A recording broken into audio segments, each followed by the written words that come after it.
Buenos días a todos. Buenos días. Vamos a, antes de que hagamos el descansito de la media mañana, a hacer la presentación, porque como todos los que hicieron en el uno, no lo hicieron en el mismo grupo, para que uno me acuerden los nombres de los que de pronto no me acuerde y ustedes también se vayan conociendo. Y vamos a aprovechar mientras hacemos esta pequeña presentación. Si alguno tiene alguna duda, pregunta o inquietud de lo que hayamos visto a nivel del taller 1, hacemos las aclaraciones de una vez. Hay algo importante en lo que nos comparte Cata, y es que pues habíamos hablado cuando vimos el nivel 1 que todo este proceso, yo siento que eso va más allá de Reiki, o sea, búsquense cualquier metodología, porque finalmente, pues yo les decía ahorita a algunos, la razón necesita como un pretexto o algo en la forma, pues, como para entretenerse mientras uno hace las cosas, ¿cierto? Pero realmente la sanación va más allá de que uno haga Reiki o se vaya con el bioenergético, o se hable con los ángeles, o si quieres usar cristales o esencias o haces chamanismo. O sea, no importa cuál sea el mecanismo a través del cual nosotros buscamos sanar, sanar siempre va a ser volver a un estado de unidad y de reconexión. Y muchas veces lo que sucede es que tenemos un montón de situaciones mentales, emocionales o energéticas que bloquean como esa conexión con la fuente. Y obviamente en la medida en que uno empieza a hacer todo el proceso de sanación, eso va a movilizar muchas cosas. Yo les ponía el ejemplo la vez pasada, es como cuando tú tienes un río. El río nace y por su naturaleza el río va a tender a fluir. Pero no faltará, ¿cierto?, que alguien le puso piedras, palos, montó un muro y armó una represa. Dimensionen lo que es cuando uno rompe el muro de la represa. Pues eso va a salir con una fuerza y uno, pues y lo que esté contenido va a salir. Entonces es muy importante entender que eso es parte de los procesos de sanación.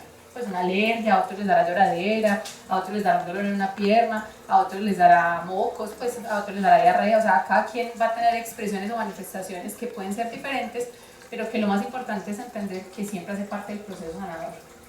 Yo la recomendación que les hago es, cuando eso les pase, no paren. No paren porque, sobre todo cuando es Reiki, o sea, si tú haces un proceso depurador y tú te haces más Reiki, el Reiki atenúa el proceso depurador. O sea, lo que va a ayudar es a que antes eso que está saliendo igual tiene que salir, pero acelera de alguna manera y lo va haciendo más amoroso. ¿Qué sí les recomiendo? Vamos a usar elementos que nos van a hacer de apoyo para que eso sea más amoroso, ¿cierto? Entonces, por ejemplo, vamos a irlo mirando ahorita que veamos cada uno de los chakras como elementos que les vayan apoyando el proceso. El uso del manejo del agua conscientemente, por ejemplo. Muchas veces los honguitos o las alergias lo que expresan son excesos de fuego que uno tenía guardados, ¿cierto? Entonces, muchas veces, incluso en los niños es muy común esto, porque si ustedes miran por educación y cultura, a nosotros nos enseñaron que la expresión de la ira es incorrecto, es imperfecto, es maleducado, guárdesela porque usted tiene que comportarse. Pues a nadie lo felicitan porque hizo un ataque de ira y sacó la madre y le digo, nadie le dice eso. Entonces, normalmente por aprendizaje cultural aprendimos a contener la ira, y la ira es el fuego interno, ¿cierto? Yo no estoy diciendo ahora que la ira hay que sacarla como sea, no hacer que se la atraviesa, pero hay que aprenderla a manejar, ¿cierto? Hay que aprender a manejar ese fuego interno para que no se contenga. No se trata de desbordarlo, pero tampoco de contenerlo. Pero como lo que sí hemos hecho generalmente es contenerlo, normalmente, pues si alguien hace una pataleta o se enoja, todo el mundo lo va a mirar mal, o sea, a nadie lo van a felicitar por eso, ¿cierto?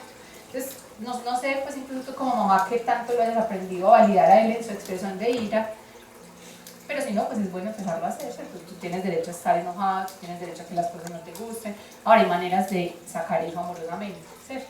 Entonces ayuda mucho, por ejemplo, el manejo del agua conscientemente, a tomar agua conscientemente y decirle, vas a pedirle al agua que te ayude a depurar todo eso que tienes, cuando se bañe, que se bañe conscientemente. Puedes incluso poner agua a lunar, sobre todo cuando el agua esté menguante, porque eso ayuda a limpiar el estadio de la luna menguante, ayuda a depurar y a limpiar. Entonces poner un vasito con agua, por ejemplo, en la noche cuando esté la luna menguante y al otro día a la mañana tomárselo en ayunas. Así sea pequeño, pues posiblemente el niño nos va a tomar el vaso grandote, pero así se toma un cuartico del vaso. Lo que importa más es como la energía que va a tomar que la cantidad de agua que se tome. Y obviamente enseñarles que hay un elemento que ayuda muchísimo al manejo de las emociones, que lo vamos a ver hoy, sobre todo que hoy es mucha parte como el manejo emocional, y es la respiración. Entonces, cuando tengan miedo, cuando tengan rabia, cuando hay un dolor en el cuerpo, cuando hay un malestar, la respiración consciente es muy útil. Como lo hacemos en la meditación, inhalas luz blanca, exhalas luz violeta, y eso le puede enseñar a los niños, incluso por pequeños que sean. O sea, lo vas a respirar y respirando lo vas a permitir que salga, incluso decirles que le hablen al cuerpo, o sea, que digan al cuerpo, ya, o sea, ese malestar que estás expresando, porque es que mira que es muy bonito, o sea, expresa un malestar en el cuerpo. El malestar del cuerpo es un reflejo de un malestar más profundo, que es lo que lo tiene molesto, que es lo que lo irrita, porque eso es una irritación, ¿cierto? Entonces, enseñarles, incluso si sean niños, obviamente también va para uno como adulto, a observarse de una manera diferente. O sea, en el pasado aprendimos que todo se atacaba, se rechazaba, había cosas que eran buenas y malas y que todo había cosas que eran preferibles y cosas rechazables. Pero la verdadera sanación es volver a la unidad. Y la unidad es que no es ni esto, es todo junto. O sea, la rabia también es valiosa, la tristeza es valiosa, la rasquiña que le dé también es valiosa, si te da fiebre es valiosa, si te da mocos es valioso, si vomitas también es valioso. O sea, es empezar a verle el valor a cada cosa y entender que todas las expresiones son necesarias y perfectas. Y que lo que generalmente hace que los malestares se perpetúen, sea emocional, mental o físico, es más la lucha y la resistencia que lo que realmente se manifiesta. Hagan el ejercicio ustedes simplemente en algún momento, de sentarse cuando tengan un dolor así y en vez de pelear por quitarse, porque eso es lo que uno hace. O sea, a ver, ¿dónde está el médico que va a mandar esto? Que me lo quite ya, o sea, móchame la pierna si toca y hasta uno llega a ese tipo de situaciones. Hágame lo que sea, pero quíteme esto. Esa sola resistencia y rechazo es lo que perpetúa más el estado de malestar. Pero si por el contrario hay una capacidad en un momento determinado, y los niños son muy hábiles para hacer eso, o sea, ellos lo van a hacer más fácil que uno como adulto. Si obviamente tiene un adulto en conciencia que le ayuda a tomar conciencia. O sea, si tú con conciencia te sientas al lado y le dices, hijo, esto solamente es parte de un proceso, vamos a verlo como un proceso natural. Tu cuerpo está asumiendo un proceso de sanación, vamos a respirarlo, vamos a darle el permiso, vamos a aprender a escuchar el cuerpo, que el cuerpo exprese lo que necesita, lo vas a respirar, lo vas a observar, lo vas a sentir. Lo que yo observo es que normalmente se les pasa de uno. Yo incluso con la niña hago eso. Entonces cuando tiene algo le digo, tú tienes el poder de sanarte, ven, respirémoslo, vamos a ver qué está diciendo, báñate a conciencia, come a conciencia, usamos los elementales que vamos a ir aprendiendo uno por uno, que sirven de apoyo. Normalmente la fluidez devuelve el equilibrio. Lo que hace que un desequilibrio se perpetúe es la resistencia. Cuando empezamos como en un estado de lucha. Por eso no hay cosa más sanadora que la aceptación. Y cuando me refiero a sanar, no solamente a nivel del cuerpo físico, sino en todo. O sea, estoy en una situación económica, de pareja, ante un malestar emocional. Cuando logramos entrar en un estado de aceptación, y ojo, aceptación no es resignación. Porque a veces la gente cree que la aceptación es resignación. Yo me resigno cuando creo que no tengo el poder para cambiar las cosas. Yo acepto cuando entiendo que tengo el poder para cambiarlas, pero que la única manera de cambiarlas es entrando en amor con ellas. O sea, todo se puede transformar si logro entrar en un estado de amor. O sea, cuando yo entiendo el valor de las cosas, cuando entiendo para qué la alergia, qué me puede estar queriendo decir esa alergia o ese hongo, ponerle el nombre que le quieras poner, igual es un malestar. O sea, si yo logro entender que cada cosa está ahí, porque es un regalo, porque trae algo, veo lo que me trae, lo puedo abrazar, entonces las cosas desaparecen. Porque todo está como un mensaje, si logro ver el mensaje, pues no necesito que me tengan que hablar y gritar y pegar, insultar o hacerlo a la mano. Normalmente los procesos se vuelven más complejos porque no tenemos la capacidad de sentarnos a escuchar o a ver. Pero si pudiéramos ver fácilmente es como porque alguien te grita, porque si te habla pasito no oyes. Lo mismo pasa con el cuerpo, con los procesos de la vida. Si ante los procesos de la vida tomamos atención a las cosas, estamos en un estado receptivo, de escucha, de apertura, de disposición, pues no necesitamos llegar como a esos extremos. ¿Alguna otra pregunta o algo que alguno quiera compartir? Lo que tú dices de aceptación es, digamos, puede ser algo como cuando uno reconoce, entre comillas, ¿no?, que cometió un error, pues lo asume y reconoce pues, que eso le va a ayudar para cambiar. ¿Es más o menos una cosa así? ¿O? Yo los invitaría sobre todo a ver la aceptación más allá del error, ¿cierto? Porque es que normalmente nosotros aprendimos a ver la vida como error y eso implica que, obviamente es lo normal, ¿cierto? Nosotros nos acostumbramos, porque esa fue la educación que recibimos, a ver la vida en dualidad. Pero la dualidad es solo una perspectiva.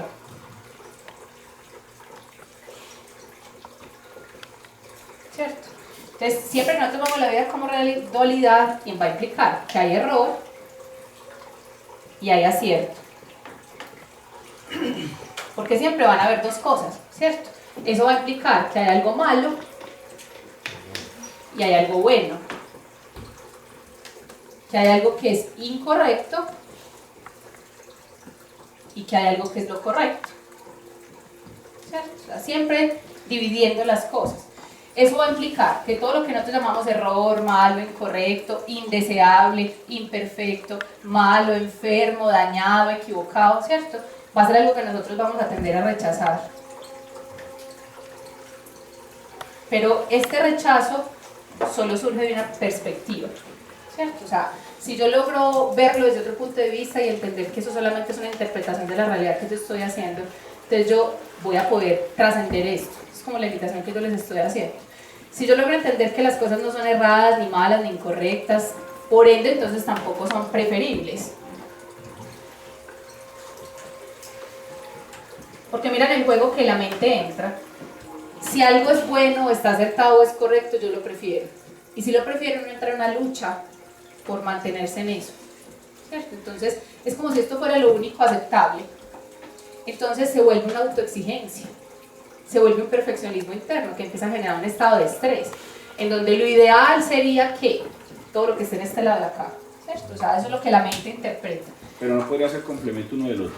Por ejemplo, si yo tengo la mano funciona, tiene dos lados, ¿no? Podría decir error, acierto, luz, sombra, qué sé yo.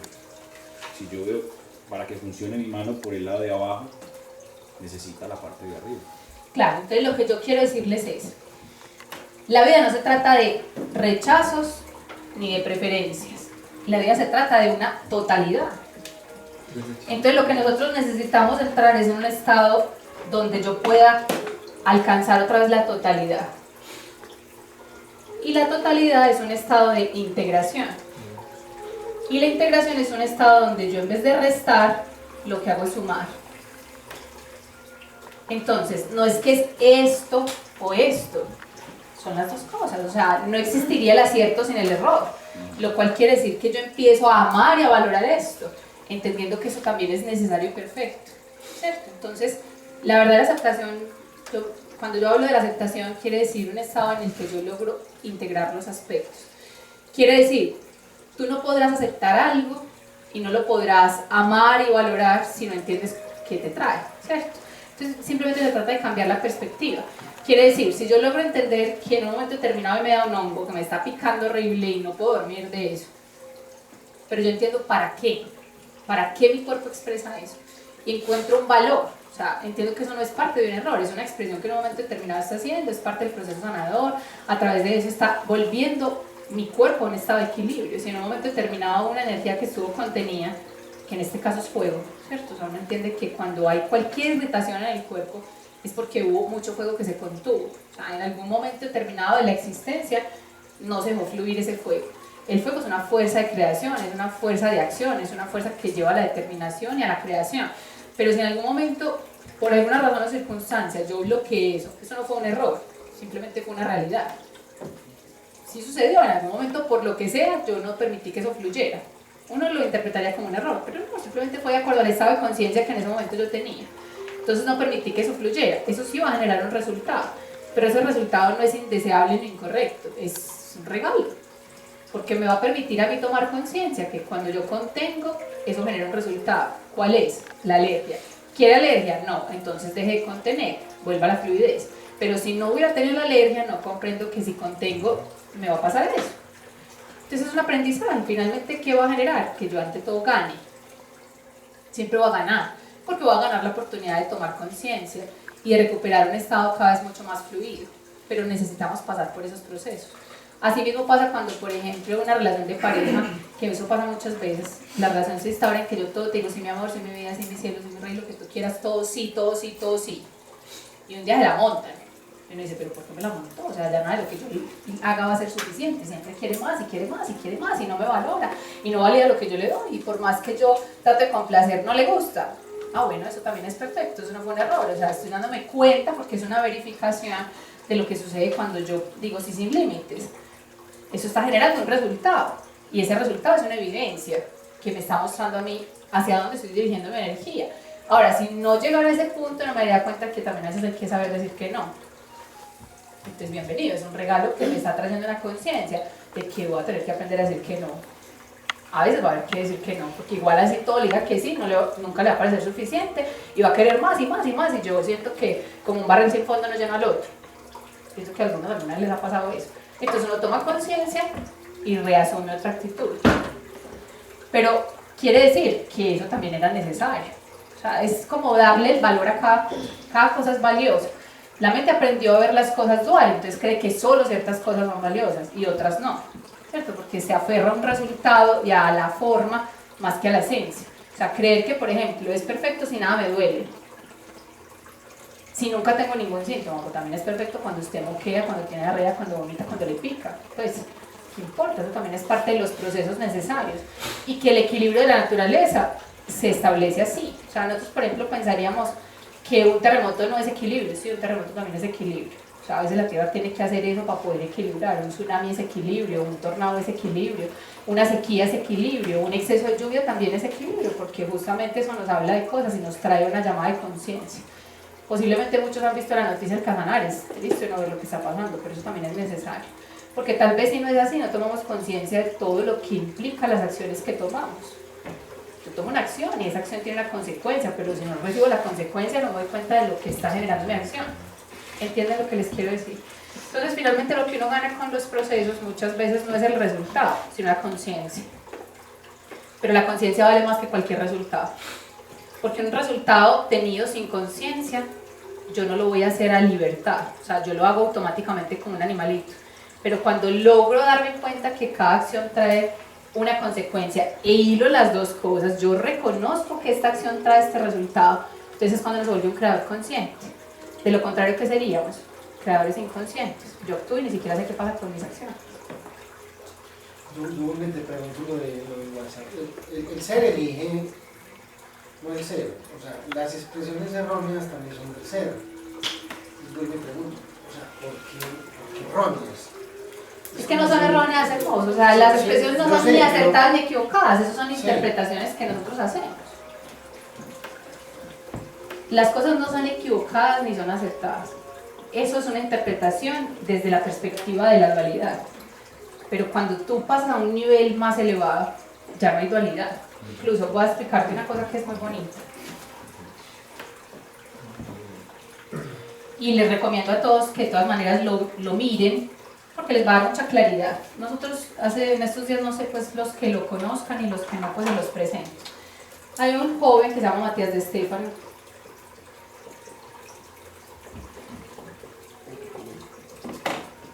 Es un ser que viene desde planos muy elevados de conciencia.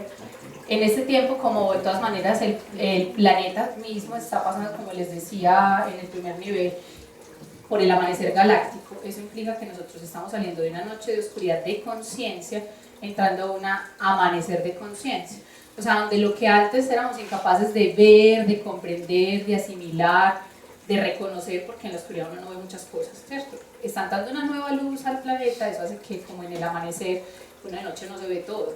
Cuando me levanto y digo, estoy despeinado, tengo la camisa arrugada, tengo un manchón aquí, porque ya con la luz te puedes ver las cosas, ¿cierto?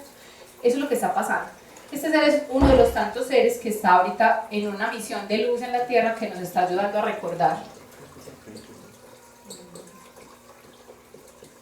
A recordar que lo que dejamos pendiente antes del anochecer, ¿cierto? Como cuando usted tiene tareas, usted se acuesta a dormir y usted cuando se acuesta a dormir usted va a ver cosas que no puede seguir haciendo, entonces usted deja todo ahí encima de su escritorio o pendiente de hacer, pero cuando se levanta uno está como todo adormilado, todavía pereza y queda lo que lo dejaba el día anterior, ni me acuerdo. Entonces mientras acabas de despertar, porque el despertar es un proceso que se hace en una transición, o sea, así como el amanecer no sale la luz en un instante, uno puede decir que para amanecer más o menos se demora media hora, 45 minutos, mientras el sol empieza a salir y uno se despierta. Es más, si uno mira de manera natural, normalmente uno también se despierta así. Si ustedes no pusieran un despertador, uno normalmente no se despierta brutalmente, uno empieza como a medio despertarse, va viniendo como esos planos y se va despertando poco a poco. Este ser habla como de todo ese proceso planetario. Nosotros montamos en el canal, a través de Lucecita que ella me ayudó a que hiciéramos eso, la última charla que tuvimos con él, mírenla, yo se los recomiendo. Porque él explica ahí algo que él llama el proceso de Atertunti, que el Atertunti es el proceso de descenso. ¿Qué quiere decir? Hay un huevo evolutivo, desde donde nosotros arrancamos en el ser, o sea, cuando éramos cero esencia, descendemos a los planos de la materia. ¿Cómo se genera todo ese proceso? ¿cierto? O sea, todo el proceso de descenso. Pero luego, ¿cómo va a ocurrir otra vez todo el proceso de ascensión? O sea, cómo la materia se va a iluminar, que es lo que él llama el Harvitun, que es el traer el cielo a la tierra. O cómo expresar la divinidad en la materia. Listo. Si lo buscan en internet, él tiene un taller que se llama Tertumti, nosotros pues no logramos porque el año pasado él no permitió eso, pero hay cantidad de grabados de todos los lugares del mundo donde él lo ha hecho y lo pueden ver. O sea, pongan a Tertumti y Matías de Stefano y van a encontrar videos hasta, hay como 16 horas grabadas, pues en diferentes lugares, lo miran, lo escuchan y les va a dar mucha claridad en cosas. Y el de Harvitun nosotros lo montamos, que es como lo básico, ¿cierto? O sea, todo lo que él habla de eso. Básicamente para que les quede como más claro, porque es obviamente mucho más profundo, tiene mucho que ver con las cosas que les hablé en el nivel 1, pero ahí pues obviamente hay más horas, pues, va a haber más información y les va a ser mucho más fácil pues como comprender muchos procesos. Es entender simplemente que el ser en primera instancia, cuando todavía no desciende a los planos de la materia, tiene una claridad de la totalidad, está en unidad, ¿cierto? Entonces está vibrando en una frecuencia donde no hay dualidad. Para nosotros entender desde la dualidad nunca lo vamos a lograr. O sea, tú tienes que trascender la dualidad y eso es una cuestión de frecuencia vibratoria. Si yo estoy vibrando bajo, estoy en dualidad y desde la misma dualidad no puedo ver la totalidad. Y por eso es que te decía a ti cuando tú me preguntabas en el WhatsApp de diferentes maneras, vení, es que no entiendo esto, no lo vas a entender con la razón. O sea, la razón quiere explicarlo mentalmente. Cuando tú estás en la razón, entonces tú tienes dos cosas, una que es la razón y otra que es el sentir o la intuición o la conexión desde el espíritu, pero esas dos cosas no encajan, ¿cierto? Porque la razón no tiene la capacidad de hacerte entender eso, incluso yo diría por algo, porque la frecuencia que es el ser, o sea, es el estado de unidad, tiene una capacidad, como si nosotros dijéramos de una giga, pero resulta que tu mente solo tiene una capacidad de una mega. No te cabe esto aquí, no te va a caber, o sea, intenta hacerlo y no te va a caber. Finalmente llega un estado en el que eso es una cosa experiencial, o sea, cuando tú logres otra vez el estado de unidad, es una cosa que difícilmente lo vas a poder explicar, porque como es una cosa tan grande, eso no se le puede transmitir a otra persona. Eso tiene que ser algo que cada uno logre a través del estado de la experiencia. O sea, si yo logro ese estado de experiencia, quiere decir que logré otra vez volver a un estado de frecuencia en donde me conecté otra vez con el ser. Ahora, ¿qué quiere decir eso? Cuando uno se alcanza ese estado de conciencia, de experiencia personal, que a veces siento que a algunos les ha pasado, cuando uno está meditando o en ciertos momentos como la vida que uno siente como que todo es tan claro, hay una conexión donde todo tiene un sentido, pues yo sentiría que el estado más fácil de alcanzar eso es meditando. A veces algunos lo experimentan de diferentes maneras, pues listo, te haces una terapia, puede ser tameana, puede ser reiki, puede ser que te fuiste y te tomaste un yagé, por ejemplo. O sea, hay ciertas experiencias que lo acercan a uno a ese estado de conciencia, que te ponen en esa frecuencia, en donde el ser y la unidad son tan claros que no tienes nada que preguntarte. Pero lo que pasa es que normalmente lo que sucede es que la mayoría de los seres no logran conectar esto al cuerpo físico. Entonces cuando vuelves al cuerpo físico estás otra vez en la dualidad. El día que logras hacer eso, cumpliste el propósito aquí. Pero lo que yo le decía, es que Juana estaba muy inquieta, entonces me escribía y me preguntaba y volvía y me preguntaba. O sea, ¿para qué dar todas esas vueltas si ya eres cero? Cuando tú lo vivas, lo vas a saber, ¿no? Porque es que no se trata de que yo te lo pueda explicar. O sea, estas son de esas cosas que es como cuando a uno le dicen, te voy a poner un ejemplo muy simple, como cuando tú estás en el colegio, tú estás estudiando y tú haces todo el proceso, es más, ya estás a punto de graduarte. Tú vas a comprender todo lo valioso que implica ir al colegio, porque estás ahí y porque sabes que ir al colegio es una cosa que va mucho más allá de tener un título. Yo por lo menos no me arrepiento de ir al colegio, no sé si todos ustedes fueron al colegio, pero todo lo que implica haber ido al colegio, o sea, los amigos que uno conoció, todas las experiencias que tuviste, todo lo que eso te hizo madurar energética, emocional, espiritualmente. Todas las experiencias. Sí, y cuando tú sales del colegio, entonces uno sale enriquecido. Y es posible incluso, yo lo voy a decir por mí, por ejemplo, yo fui muy buena para la matemática, o sea, eso es un don que tengo, o sea, matemática por naturaleza, o sea, a mí me iba súper bien, era la mejor materia, yo le podía explicar a todo el mundo, Pero luego decido estudiar medicina, que entre comillas en apariencia pues nada que ver. Muchos me decían, pero dime, ¿para qué estudias medicina que no tiene nada que ver con eso? O sea, vos serías muy buena que hubieras hecho otra cosa, una ingeniería, no sé qué. Pero realmente yo razonaba más con otro tipo de cosas. Asimismo tuve compañeros que decidieron estudiar medicina porque eran pésimos para matemáticas y decían, yo no quiero tener nada que ver con eso, y cuando llegaron a tener que poner un suero a un paciente no sabían ni cómo cuadrarle líquidos porque resulta que sí había matemática ahí. Pero esas cosas que cómo vos le puedes explicar a un niño en kinder por qué es importante que aprenda matemáticas. A mí me pasa con mi hija que cuando llega con las divisiones de números gigantes, esos días hasta no quiero matemática, no quiero, ¿para qué tengo yo que hacer esto en la vida? Yo me miro ahora, pero solo lo puedo saber ahora que ya pasé por todo el proceso. Posiblemente yo en este momento de mi vida no use mucho la matemática, entre comillas, ¿cierto? Porque yo ya no sé cómo se hace pues un coseno, un seno, ni nada de vainas, ni trigonometría, ni integrales, ni nada de vainas, yo ya no me acuerdo nada de eso. Pero estoy segura de una cosa, cada ejercicio que yo hice desarrolló en mí una habilidad interna que me da una capacidad en este momento de abstracción, de análisis, de que a mí me puedes decir cualquier cosa y yo soy capaz de coger, esto tiene razón con esto, y te armo un rompecabezas, donde la gente diría, ¿y eso estaba relacionado? Sí, claro, totalmente. Ahora, ¿cómo logras ese estado? A través de una experiencia, o sea, viviste un proceso, una experiencia que uno pensaría en su momento, la matemática no sirve para nada, yo me pegaba en vacaciones a hacer todos los ejercicios del álgebra del doc porque me da la gana, porque me encantaba la matemática, o sea, porque cuando algunos iban a rompear, para mí era un placer de nerda sentarme a hacer los ejercicios del álgebra del doc. A mí me encantaba hacer eso, o sea, yo sentía que eso era chévere. Ahora entiendo que eso le dio a mi mente una capacidad que posiblemente otros seres no desarrollaron. Analítica, abstracta, de integrar las cosas, de memoria increíble, que yo fácilmente me le aprendo el nombre de todo el mundo, de que yo pues oigo una cosa y de una me queda.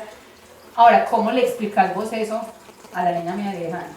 Ella no va a entender, no va a ser capaz en este momento de entender lo importante que es para ella vivir ese proceso. Pero cuando lo viva, sí vas a ver. ¿Me entiendes lo que te quiero decir? Que hay cosas que uno tiene que vivir y cuando las vivís las sabes y cuando las sabes ya sabes que las sabes, pero no es que otro te lo puede transmitir en 2 o 3 palabras. Es como si yo le digo a alguien, venga, estudiar medicina sería chévere por esto y esto, y hacer la carrera, cuando vaya, viva cada semestre, vea cada materia, entienda lo que son las prácticas, esté en contacto con la gente, entienda todo lo que eso a uno le da, cuando se le muere el primer paciente, cuando usted se encuentra con un paciente que no tiene nada que hacer y usted tenga que verse en la necesidad de decirle se va a morir, no hay nada más que hacer. O sea, vas a ver todo lo que vale haber hecho el proceso. Yo entiendo para mí por qué estudié medicina, hacia ahora no la ejerzo. Incluso porque hice la tradicional, porque luego tantos años hice bioenergética. Yo entiendo que es una parte de mi formación, que me trae un estado de conciencia que de otra manera no lo hubiera alcanzado. Porque, por ejemplo, también en ese momento cuando decidí no ejercer medicina, todo el mundo pensaba, ¿qué desperdicio? No, nada es un desperdicio en la vida. Todo es necesario y es perfecto. Y después, entonces, ¿para qué estudiaste bioenergética si no la vas a aplicar? Era necesario, o sea, eso me dio un estado de integración y conciencia que ese fue mi camino para lograr eso. Pero eso está en el inconsciente, o sea, hay cosas que te quedan ahí, que hay cosas que tú haces porque no entiendes por qué las haces, pero siempre han estado ahí y de alguna forma la viviste o la aprendiste en algún momento de tu vida. Eso está en el inconsciente hasta cierto punto del nivel evolutivo. Los procesos son inconscientes hasta el 3er nivel. Cuando tú empiezas a entrar el 4 nivel evolutivo, ahorita lo vamos a ver chakra por chakra, uno trae todo eso al consciente, porque esa es la idea. O sea, la idea es que la mente, esa es la se totalidad. supone que hay una diferencia entre la mente del ser o la capacidad de la conciencia cósmica, por decirlo así, y de la razón. Se supone que la mente racional no está al mismo nivel que la mente del espíritu, ¿cierto? Que la capacidad del espíritu de conciencia. Pero eso solo pasa cuando la mente está cerrada, cuando entonces tú usas la mente como un recipiente en el que le metes datos y se acabó. Pero cuando nosotros hacemos un trabajo con la mente para que la mente se vuelva un canal, ¿qué quiere decir eso? La mente todo le pasa y sigue derecho, o sea, la mente no se queda con nada. Entonces sería como cuando uno tiene internet, usted no necesita guardar todo en el disco duro, es decir, en el internet está todo, o sea, papá Google todo lo sabe, o sea, ¿para qué lo vas a guardar en tu disco duro? Sépase conectar, tengo un internet interactivo móvil que donde usted quiera que esté, sí, baje la información. Entonces en ese caso la mente se volvería a expandir al infinito. Lo que pasa es que como humanidad nosotros aprendemos a tener una mente que no funciona así. Nosotros aprendimos a quedarnos con las cosas. Y uno de los aprendizajes a lo que yo los he invitado es no se queden con nada. Duden de todo. Lo primero que les dije cuando hicieron Reiki 1, a mí no me crean nada. Y hoy vuelvo y se los digo, no me crean. Porque si me creen se quedan con eso. Y con todo lo que uno se queda, te va a ocupar espacio en el disco duro. No vas a hacer un canal, vas a hacer una cosa llena de cosas. Y lo que necesitamos es estar vacíos. Porque si yo estoy vacío, siempre voy a estar receptivo. A recibir de todo lo que me pueda traer. Y todo, sin excepción alguna, todo lo que llega, trae algo nuevo que enriquece la conciencia. Pero si yo tengo algo preestablecido, eso preestablecido me va a hacer negar lo nuevo. Y yo me vuelvo cerrado. Entonces cuando estoy cerrado es como, cuando te digo, la mente solo tiene una mega. Cuando podría tener un disco duro expandido al infinito. Pero entonces para eso yo tengo que dejar que todo llegue, toque lo que traiga en experiencia y se vaya. Y vuelva algo nuevo, toque lo que traiga en experiencia y se vaya. Entonces eso lo que va haciendo es que expande la conciencia, pero no me deja a mí anclado a nada. Y eso es la vida, esa es la verdadera libertad del ser. O sea, cuando nosotros aprendemos a tomar de todo en apertura y disposición, pero no quedarnos nada como lo único y lo absoluto, porque el día de mañana llega otra verdad que te cuestiona la anterior. Y eso es avanzar, o sea, que lo que hoy sea verdad mañana no lo sea. Y solo queda una cosa siempre, que es la conciencia la que está experimentando esas verdades, esas realidades, esos puntos de vista, esas perspectivas. Porque les digo nuevamente, todo es cuestión de perspectiva, que les decía ahorita. Y al ser cuestión de perspectiva, lo más valioso es darse la oportunidad de cambiar la perspectiva todo el tiempo. Porque entre más usted se dé la oportunidad de cambiar la perspectiva todo el tiempo, la vida se vuelve dinámica, al volverse dinámica se vuelve fluida, al volverse fluida todo el tiempo te enriquece, todo es como cuando el niño chiquito está ganando de todo. Pues es lo que hace como que para uno todo sea wow, pues algo nuevo y diferente. Pero si uno se queda con las cosas, entonces uno lo que esto no se acomoda a lo que yo ya tengo, entonces uno se vuelve cerrado, todo lo rechazas. Si no se acomoda a lo que tenés, entonces crees que ya no sirve, que no es útil, que no funciona, que no es válido, que no es útil, que no es importante. Y normalmente eso es lo que pasa, que la mente como devuelve así, por eso es que nos volvemos cerrados, pero la idea es quiten eso, que la mente siempre esté abierta a nuevas cosas. Y yo siento que la totalidad solo se da cuando uno vive la totalidad de las posibilidades y de las experiencias. Porque cada experiencia, cada punto de vista, cada realidad es como una pieza de rompecabezas. Que solo puedes armar la totalidad cuando has pasado por todas. Que ese es el eterno cambio. Eso me pareció muy bonito, una cosa que decía Matías en la conferencia de él hace poquito cuando vino, y él decía, es que lo que mueve el universo es el amor, y el amor es movimiento, es cambio constante, es transformación permanente. Pero cuánta resistencia hay como humanidad. Porque lo que aprendimos es como que la seguridad es lo conocido, o sea, déjemelo todo igualito, no me mueva nada de la vida, o sea, lo que les cuesta eso, como aprender a modificarse todo el tiempo, a estar en la transmutación constante. El ser humano aprendió a tener una vida lineal, en donde yo se supone que hago esto y esto para llegar a, y se acabó, o sea, todo tiene principio y fin, pero el universo para que se mantenga, y ese es uno de los propósitos por el cual el ser hace esto, es para que haya eternidad. Si no se generara este proceso, Dios no sería eterno, ya se hubiera acabado. La razón principal por la que Dios hace esto, o el ser hace esto, de encarnar y vivir una serie de experiencias, o sea, que es un huevo evolutivo, es para que le dé eternidad. Lo que pasa es que como nosotros nos enseñaron un tiempo lineal, como que nos parece absurdo. Porque como el tiempo de la mente es principio, o sea, todo empieza, tiene un propósito y tiene un fin y se acabó. Eso que tú dices, llego al ser y ya soy el ser perfecto, entonces ya debería ser el fin y no hay nada más que hacer. ¿Sí? Pero para poder que haya eternidad, que es ese tiempo circular, tendría que renovarse, y para renovarse es volver a vivir la experiencia. Lo que hace bonito todo este proceso es que el ser no es circular, sino en espiral. Entonces cada círculo de experiencia que uno vive tuvo un principio, un desenlace y un fin. Pero ese fin te pone en una octava más arriba, de conciencia. O sea, es como si todos los días Dios se mejorara a sí mismo, a través de la experiencia. Siempre va a ascender a una octava donde la conciencia se expande y se enriquece y cada vez es mayor. Te voy a poner otro ejemplo, es como cuando tú me dices, si un árbol ya es árbol, es lo máximo que alguien puede llegar a ser, para que va a dar frutos y semillas. Pues si él ya llegó a lo máximo que podía hacer. Pero si ese árbol da frutos y semillas, esas semillas se expanden, se germinan, y incluso si uno mira, la especie del árbol evoluciona y termina siendo mejor. ¿Cuál sería el mejor de un árbol? Pues uno ni sabe, porque cuando va evolucionando dice, ¿cómo se le ocurrió que podía hacer eso?